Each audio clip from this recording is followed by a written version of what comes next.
Hi everyone, welcome to Historically Speaking, an online YouTube history channel focused on the history of various institutions and professionals, how history intersects with education and culture in the world around us. I'm Karen Yang, host of Historically Speaking. Today with us is Professor Robert Pinsky, one of America's foremost poet critics. Elected the Poet Laureate of the United States in 1997, his tenure was marked by ambitious efforts to prove the power of poetry not just as an intellectual pursuit, but as a meaningful and integral part of American life.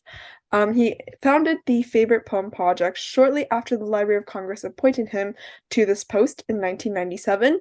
And the Favorite Poem Project is dedicated to celebrating, documenting, and encouraging poetry's role in our lives.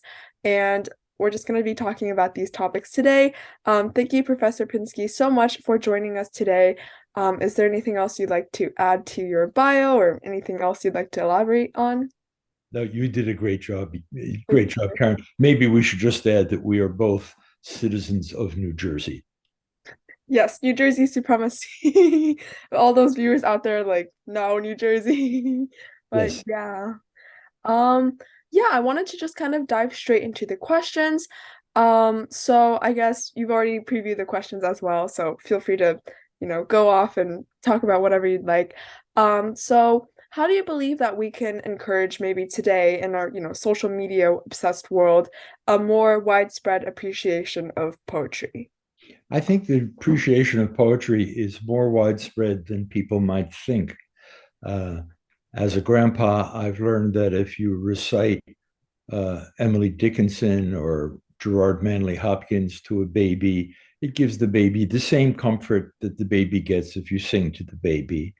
And everybody likes it.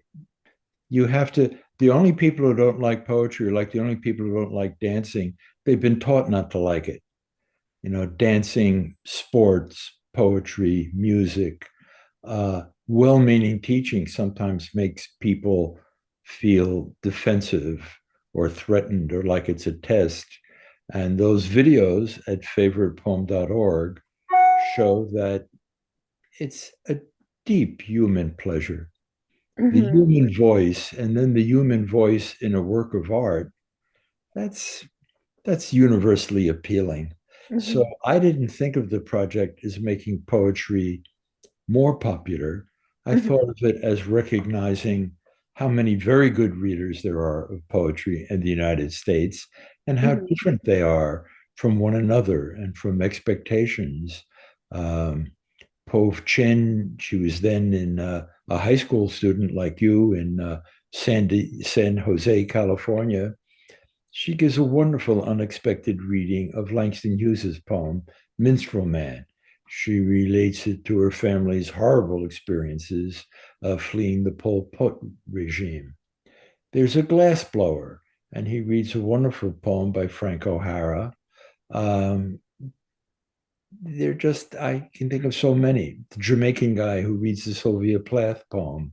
And the things these people have to say, for me, are more basic, Mm-hmm. and the way they read is more fundamentally revealing than most of what happens in academic settings. Wow, I think I kind of agree with that last point because right now I'm taking like AP literature, English literature, and one of our assignments is to analyze poetry. And don't get me wrong, I love analyzing. I love kind of seeing like, oh, hey, why did the poet use this word choice over this word choice or, what does this image mean? But I think like the act of the teacher reading it out loud and kind of giving that voice to it, and of course with a favorite poem project, finding the people's stories behind, how they relate to this poem is so much more interesting or is just much more, I guess, like highlights that appreciation that has always existed, but that we often just need to tap into or take a look at as well. Experience. The teacher must read to the students must read to the teacher and one another. The way I would put it is the proper order is first experience, which inspires an appetite for analysis. You will analyze and interpret your friends and your family indefinitely. Even after they die, you keep saying, what does that mean? What was Mhm. that about?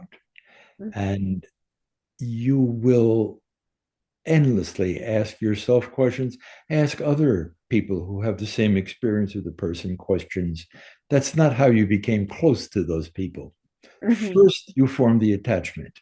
Mhm. Then you have an appetite for analysis.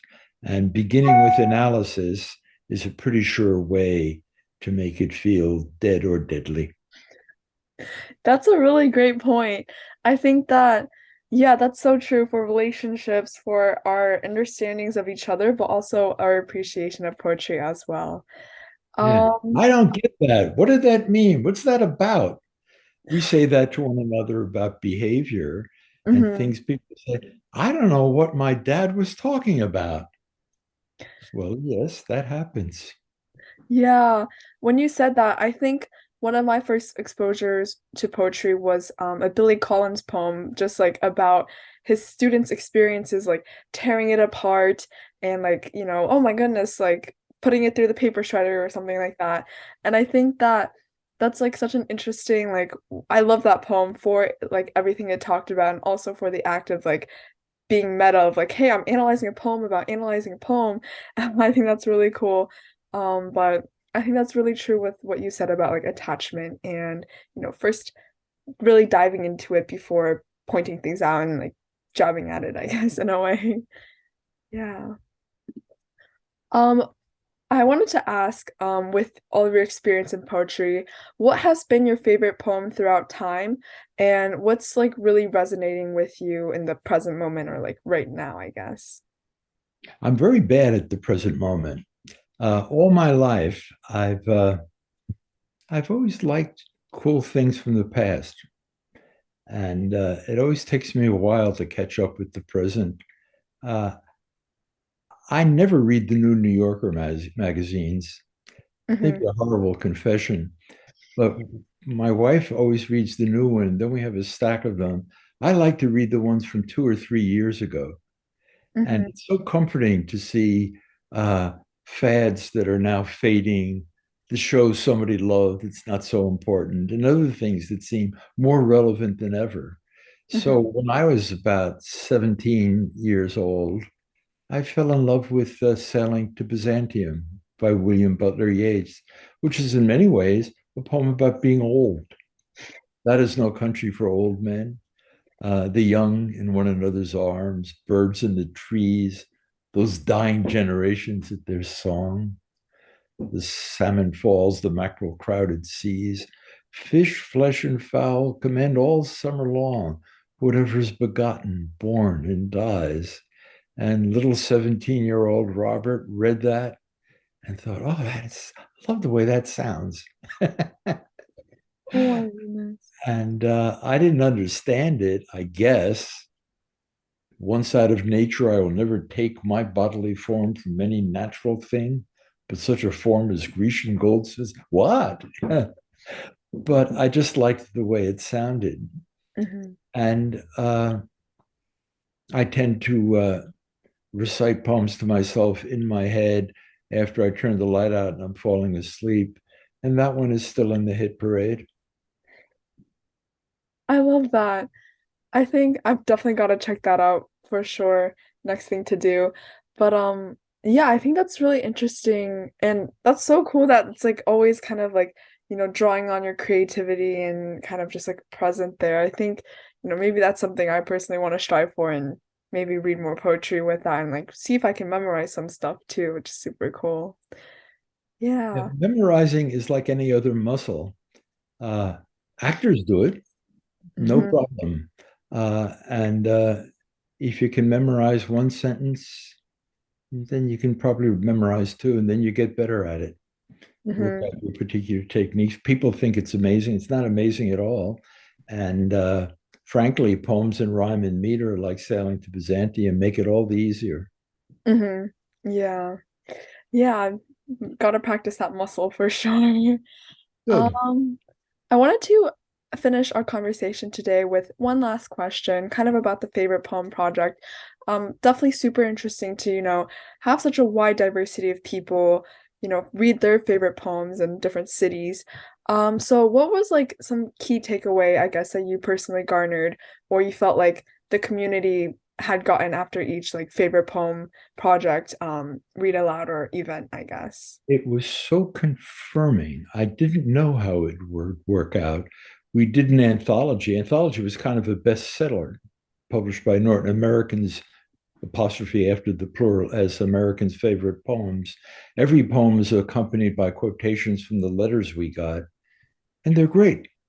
And that was a surprise. I didn't know for sure that people, not professional, not poets, not scholars of poetry, um, they had very germane things to say about poems by Pablo Neruda or Emily Dickinson, Lee Poe, William Butler Yeats, and some contemporary poems, and that you couldn't predict who might what. The more intense the feeling, the more unpredictable it was. Why this person loved a Rilke poem in translation, and that poem loved a Sylvia Plath poem. That person loved the Sylvia Plath poem. Mhm. So, as at a very good party, the project and those videos at favoritepoem.org, there were a lot of very happy surprises. Mhm. Yeah, I think, my favorite thing about the favorite poem project is that it's so unexpected to see, see like a high schooler be like super into some, like conventionally, like you would not think that they would be into this kind of poem. And see, just different people from different walks of life enjoy different types of poetry. The So I think, construction worker, the construction worker he's seeing working on the natural gas pipe, and he has great things to say about Whitman, and he reads Whitman very, very well. yeah, but it's so unexpected, and I think that's just like the beauty of it all in a way as well. Um, it is 3:45, so I'm going to wrap it up. Is there anything else you'd like to add, just like last minute or anything else like that? I will definitely link all the favorite poem project links in the description box, so we're You've good. done a great job, Karen. Maybe Thank you the so thing I'll much. add is that the project still seems to me a model, a good thing for teachers, for any group. People have done favorite poem readings for birthdays, but it's a patriotic project. Hmm. The project says Americans are not necessarily dopes. They're only interested in NFL scores or something. All due respect Hmm. to the NFL scores, Hmm. there are a lot of Americans who have very good things to say about a poem by Gwendolyn Brooks or Frank Hmm. O'Hara or Shakespeare. Hmm. And for me, the project expressed my patriotism and my hope for a democratic culture that's the necessary basis for Hmm. democracy of a social and political kind. Hmm. Yeah, awesome. Thank you so much again. Like, Thank I you, really Karen. enjoyed this. Of course. Thank you so much. Hey, Yeah, all bye. right. See you later. Thank you so much.